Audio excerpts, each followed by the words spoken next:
Hi everybody, hope you're doing marvelously well. I'm sitting here with my friend, Mr. Jared James Nichols. How are you, my friend? I'm good. Thanks for having me, brother. I'm gonna say it first off, man. First time ever in a studio was with you. Really? Yeah. Was it the first time? Yeah, like the first real time, yeah. Wow, what was the first song we ever recorded? Let You Go. Really? Yeah. Was that the first? I love that song. Well, I did a recording live at the Viper Room. Oh, yes. Right? And then it got put together, but like the first time I sat down with someone to make music in this setting was with you.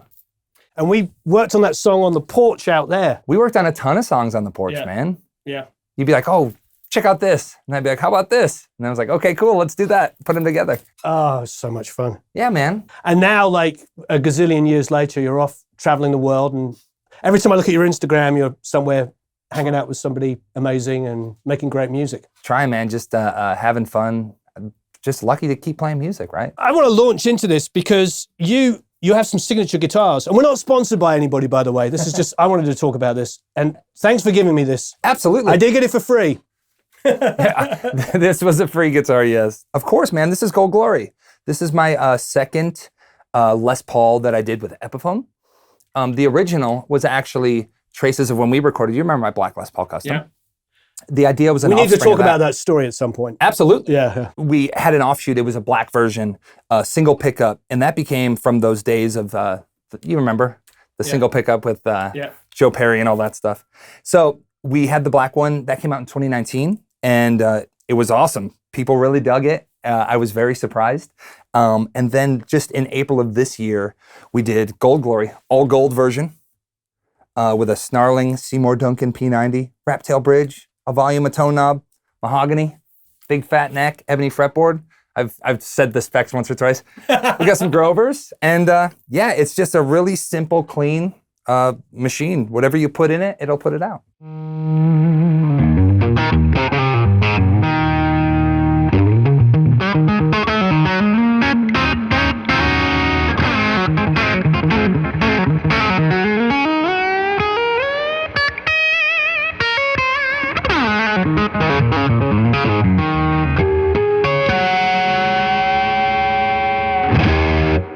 Whoa. Only you would be able to bend the neck. I wouldn't want to do that. Yeah, man. I started doing like, sometimes, you know, you gotta like, I was doing all the, Beautiful. I'm like a country guy. No, I'm just kidding. Yeah, it's awesome. And it's really an expressive instrument. You'd think it'd be like really, you know this though. It's like you gotta put in and be creative with what you have.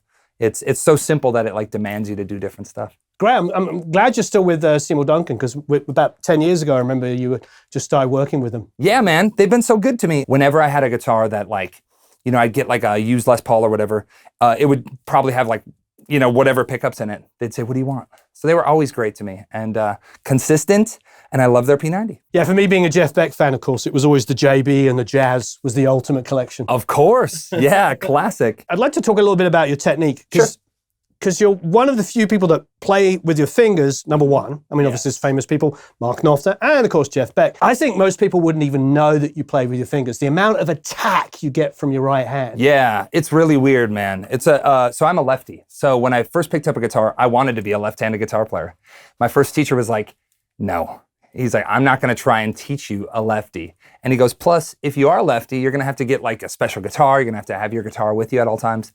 So I was 15 years old, cool. So I went righty, but I never got along with a pick. And the easiest way I can say it is like, when you're playing with your fretting hand, you feel the strings, you feel the tension, the pressure, how much you have to bend them for a vibrato, everything, right? So for me, I started messing around with the thumb. And it came from Jeff Beck, Knopfler, all the old blues guys. I noticed that I could feel every note I was hitting with my thumb. And it was very simple at first. And then I would use the thumb for downstrokes, and then my index, my middle, and my ring for like an up.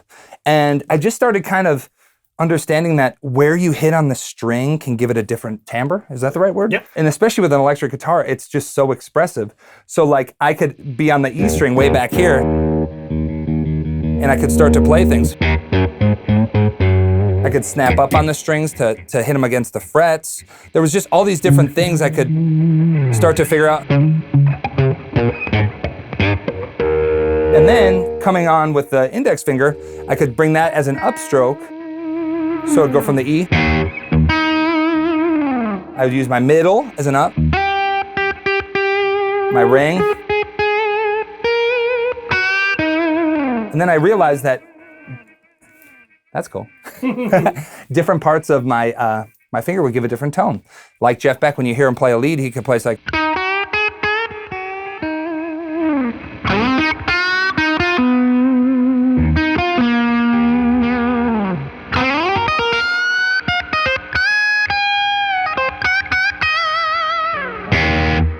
So it's one of these things with playing bluesy stuff. Like I just felt more expressive with my fingers, and I could play those licks that I learned in the beginning, like from Stevie Ray and from Paul Call, all these people. But when I played them with my fingers, they start to come out a little different. And I kept chasing that, and I never thought it would be like my shtick. Like, hey, you're the no pick guy. But it became that really quick, and people were like, you know. And then they say, how do you get that attack? And man, I just dig in. The thumb is like the biggest, fattest. Remember those old like Fender triangle picks for like bass? Yeah. I feel like my thumb is just.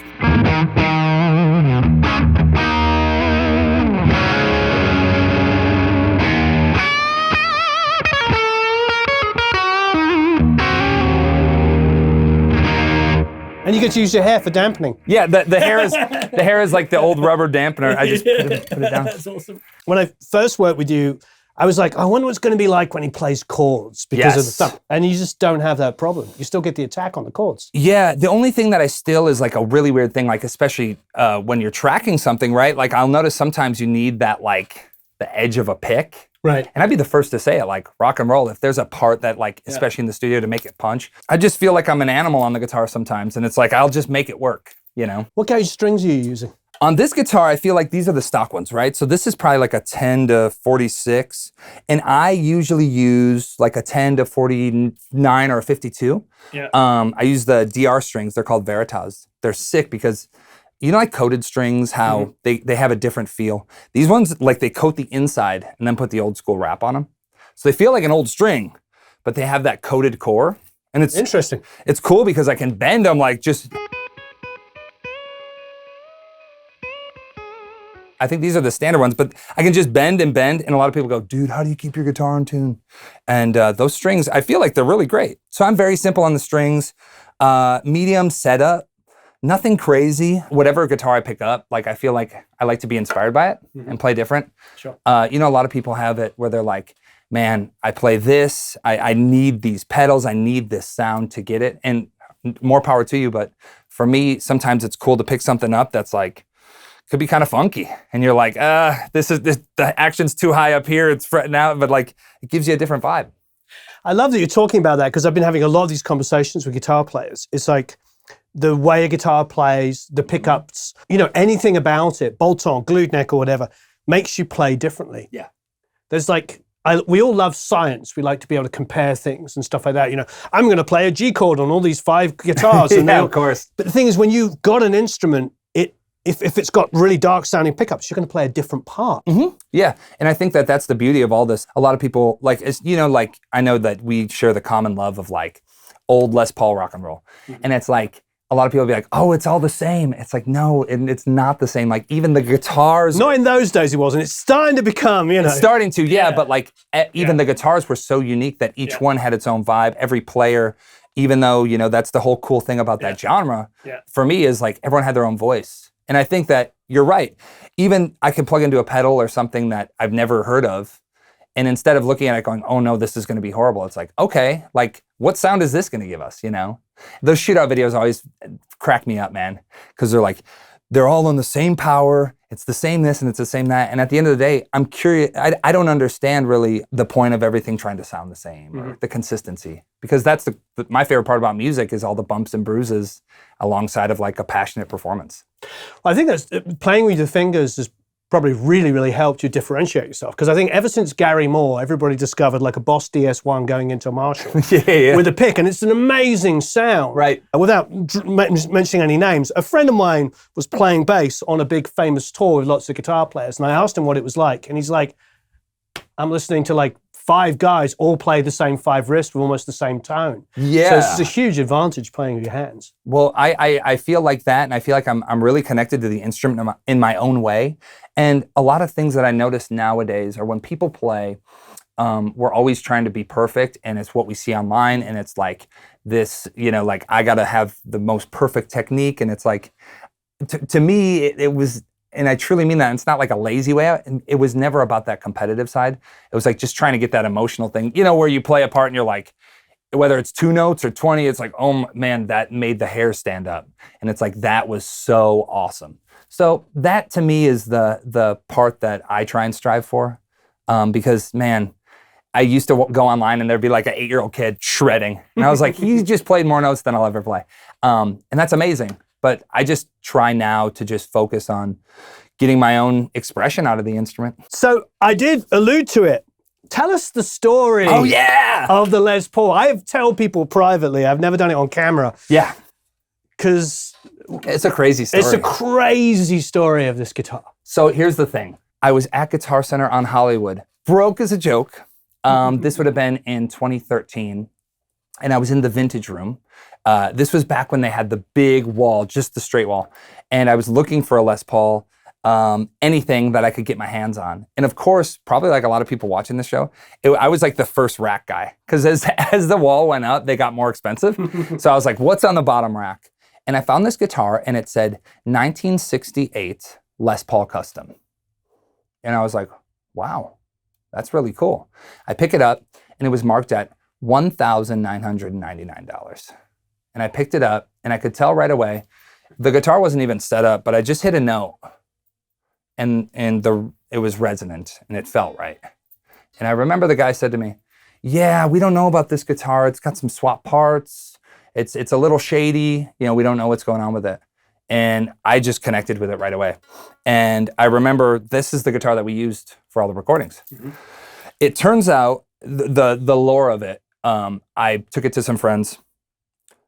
Now, this is like a story that's been told many times about how when the Les Paul stopped in 1960, there was spare wood. They believed that this was one of those spare wood guitars. So there was people that were like, oh man, this body, it doesn't have a maple cap. It doesn't have this, Someone pointed out the inlays, the way that the inlays relate into the fingerboard. So it was a fantastic guitar. I made that whole first recording with it. And then being a broke musician without a penny, sold it. Wow. And I sold it to a friend who still has it. And he loves it. But the funny part is that guitar was the catalyst for, I got another one that was not as old, but that I converted to a single pickup. And that was the catalyst for the Old Glory signature model. But yeah, I think we all have those guitars that like we sold or whatever, probably shouldn't have. That was definitely one of them. What year was the body on it? They believe that the body was like a 58 style body. Yeah. So if that's true, and that would be incredible. And I kind of want to go back to my friend now and be like, yo man, give me the guitar back. But I don't think he'd do that. But it was a fantastic guitar, totally resonant. And that guitar also sparked my love for Les Pauls, period. And anyone that's watching this that's seen me, I have a few really great ones now, a 52 and a 53, and they're fantastic. But that was the first one that kicked it all off. And that was a great guitar. Amazing. Should I do a little shredding? Do some shredding.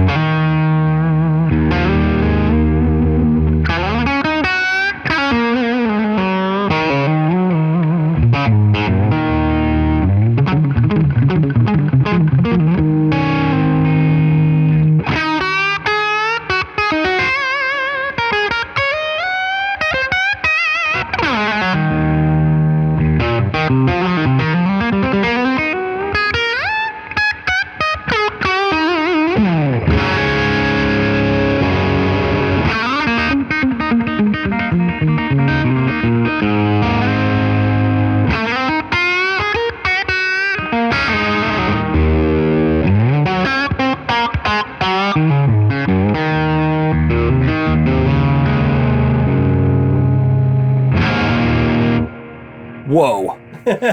I'll do one more little jammer.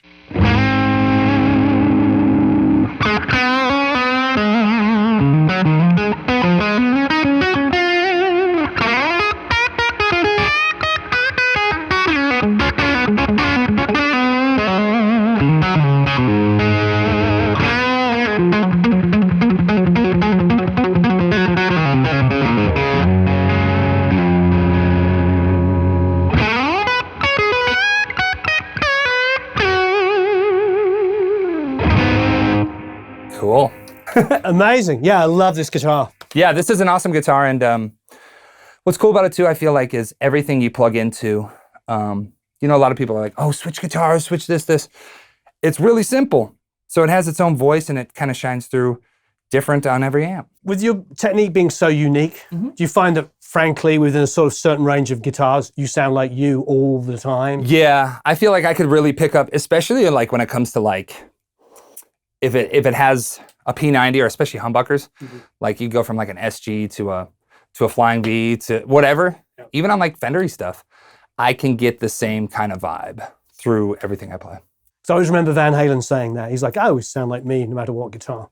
Yeah, and the cool part is too, like we were talking about earlier, you just get inspired by every single one. Like we could get like 3 of these, and I think I'd sound generally the same, but play completely different on all 3. Wow. It's cool. Amazing. Wait a, do you have a new album out? Actually, yeah, I just released an EP. Excellent. Yeah. What does EP stand for? Extended play. Is it really? Yes. I just released an extended play. We did that in Tennessee at Blackbird with an English young guy named Eddie Spear. Nice. And he was very awesome. We recorded it to tape and just like a live, it was like a live thing. So we did that, and I'm heading out. Which room in Blackbird? It was Studio D. Oh, D, yeah, I love that room. Yeah. Have you recorded there? Hundreds of times. That's awesome. With the chamber between the 2 rooms, and stick a mic up in there, and the drums are like freaking, yeah. Coolest thing we did, I think, was that chamber room. Yeah. So I didn't like use any, that was the reverb for the guitars. It was really cool, man. And then today I actually leave for a tour with a killer band, Blackstone Cherry. Nice. Yeah, so we kick off tomorrow in Pennsylvania, although this video won't be out, but on the road with them until the end of October. Then I go on the Kiss cruise.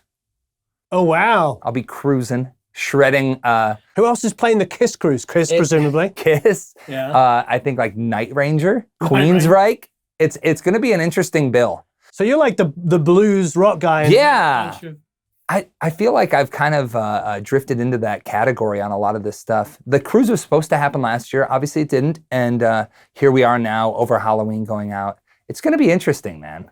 I've done a few cruises, the Bonamassa cruise, the Rock and Wrestling cruise. I never even heard of that. It's wrestling, like in rock. Did that. I did the Monsters of Rock cruise.